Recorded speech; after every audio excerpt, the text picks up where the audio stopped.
Imagine a collision of titans, a seismic event where the earth itself trembles with each thunderous blow. Welcome, fight fans, to explosive encounters. The thrill of watching two KO artists fight. We're not just revisiting history, we're resurrecting it, dusting off the archives and igniting the raw power of boxing's most devastating punchers. We're diving deep into the heart of the ring, where every second is a potential knockout. This isn't just a series, it's a time capsule, a journey back to the golden era of boxing's most fearsome warriors. And what better way to kick off this explosive saga than with a clash of Mexican legends? Two men forged in the fires of Mexico's fighting spirit, each possessing hands loaded with dynamite. We're talking about Carlos Zárate and Alfonso Zamora, two knockout artists whose names still echo through the halls of boxing lore. From the early 70s to the late 80s, they ruled the bantamweight division with an iron fist, leaving a trail of shattered opponents in their wake. Now we're bringing their epic confrontation back to life.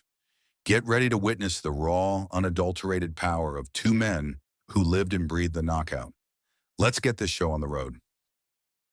Let's zero in on one half of our explosive main event.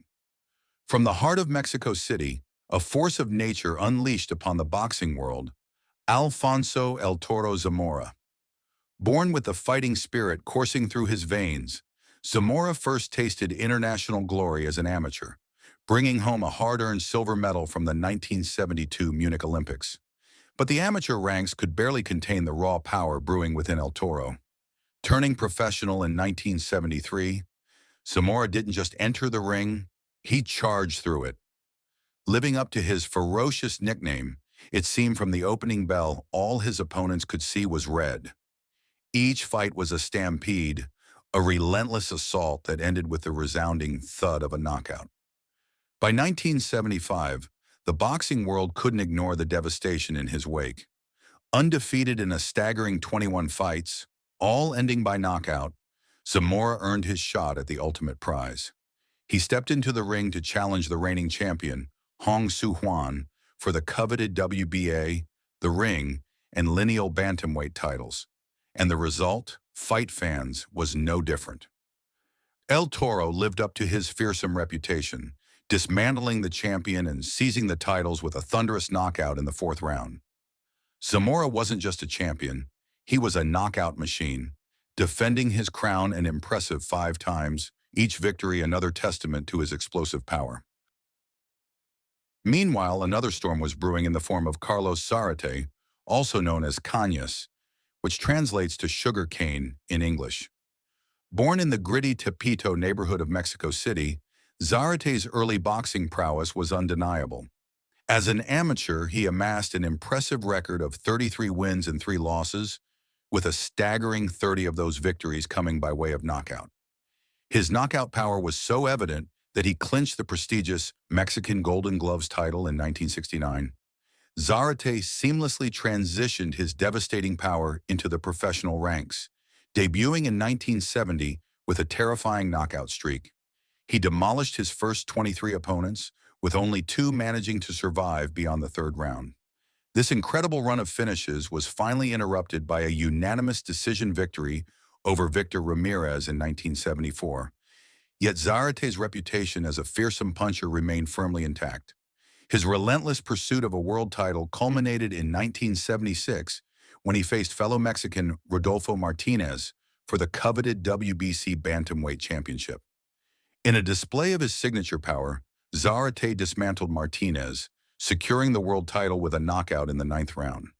He went on to defend his WBC crown an impressive 9 times, each defense further solidifying his status as one of boxing's most dangerous knockout artists. By late 1976, a seismic boxing event was inevitable. The undefeated knockout kings Carlos Zárate, 45-0, 44 KOs, and Alfonso Zamora, 29-0, 29 KOs, were set to collide mano a mano. Their combined 74-0 record with 73 knockouts created arguably the most power-laden matchup ever. The announcement ignited fervent excitement across Mexico and Latin America, And the lack of WBA and WBC sanctioning did nothing to diminish the anticipation for this explosive showdown. Dubbed the Battle of the Z-Boys for their shared last initial, the Zárate-Zamora fight landed in Inglewood on April 23, 1977, amidst electrifying anticipation. So hyped was the crowd that one eager fan couldn't wait and hopped into the ring, only to be swiftly and kindly removed by the authorities. With the impromptu ring invasion handled, the real battle was finally ready to ignite. Rough stuff. Now he is dragged out, and they almost have to drag.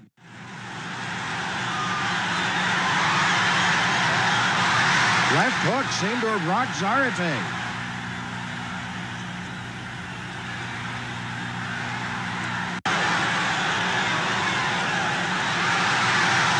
And now Zamora a little rocky as we're inside the final 10 seconds of this first round.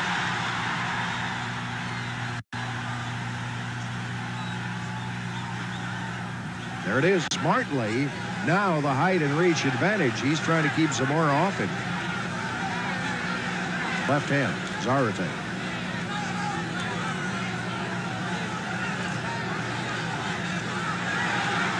Good ring level shot. White stripe down the side of his trunks, and Alfonso Zamora. Oh, and a left hook. A left to the chin by Zárate. Buckles Zamora. He was hurt by that punch. Zamora battles back. Either to sell tickets. Bad blood between the two managers. Julio Hernandez, who managed both fighters up till last year. Exactly round 3. Nobody's been down yet. Zamora hurt again. And rocked into the ropes. Zamora hurt again. Zamora is reeling backward now. Left hook almost drops Zamora. He's in terrible shape right now.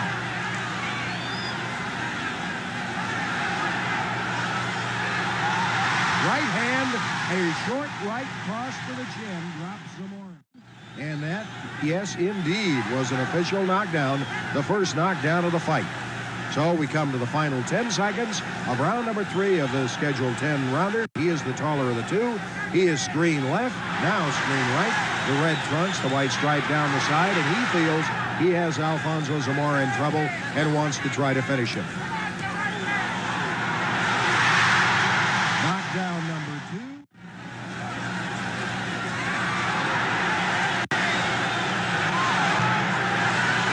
And Zamora just nails Zárate the right to the chin. Zárate didn't even blink. Came right on coming. Ropes. He's going to be down again. He is down again through the ropes and hanging over. There comes the towel thrown by his father. Here comes Zamora's father into the ring.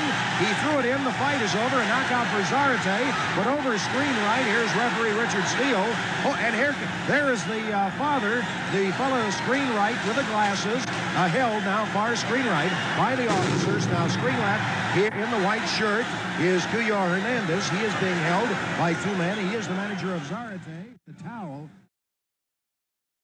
While Zamora's popularity with fans endured his defeat to Zárate, a palpable dent was left on his self-belief. This appeared to manifest in his very next outing, where he relinquished his WBA World Bantamweight title via a 10th-round knockout against Jorge Luján. Zamora's career trajectory shifted, with only 4 victories in his final 8 contests before retiring with a still impressive record of 33 wins and 5 losses, boasting a remarkable 32 knockouts. His concussive power was later acknowledged with a respectable number 47 ranking on the ring's list of 100 greatest punchers. Conversely, Zárate's victory over his fellow Mexican icon only amplified the adoration he received from boxing enthusiasts. He continued his reign as WBC World Bantamweight Champion, successfully defending his crown 5 more times, further cementing his legendary status. His championship journey eventually concluded on June 3, 1979, with a loss to Lupe Pintor. Following subsequent defeats, Zárate hung up his gloves, concluding an illustrious career with a formidable record of 66 wins and just 4 losses. an astounding 63 of those victories coming by way of knockout. His devastating punching prowess earned him an even higher ranking of number 21 on the ring's prestigious list of boxing's 100 greatest punchers. And so concludes this chapter of Explosive Encounters. We sincerely hope you relish this journey back to a thrilling moment in boxing history. We encourage you to share your thoughts in the comments below. And while you're there, a thumbs up and a subscription would be greatly appreciated as we continue to unearth more explosive stories from boxing's golden age. Thanks for watching.